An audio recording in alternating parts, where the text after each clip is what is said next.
Vous voulez réparer une machine, mais vous n'avez pas la pièce. Le Fab Lab va peut-être vous aider. Contraction de fabrication et laboratoire, le Fab Lab, c'est un repère de Géo trouve tout un peu geek. Ils ont installé la fabrique du Ponant dans les locaux du lycée Vauban à Brest. Le lieu est ouvert au public. Guy Abalin s'est rendu sur place. Derrière ces murs se cache un concentré de science et de débrouillardise. Depuis ce week-end, c'est une aile du lycée Vauban qui désormais accueille le plus grand Fab Lab de l'Ouest. 900 mètres carrés dédiés à la pédagogie, au travail en commun et surtout à la production.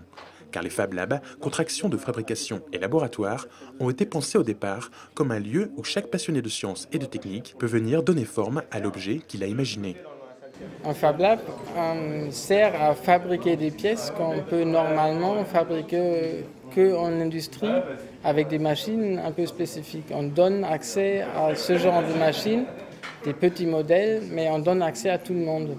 Et on peut donc prototyper sur un ordinateur et produire les pièces, les fabriquer après.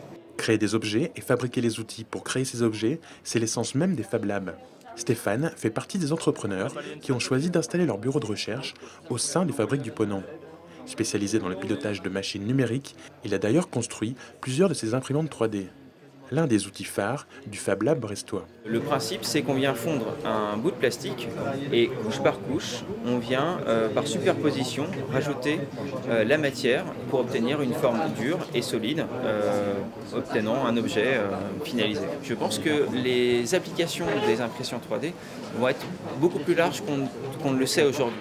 Alors, avis aux curieux et aux inventeurs en puissance, les portes des fabriques du Ponant sont ouvertes tous les jeudis soirs au grand public à partir de 18 h.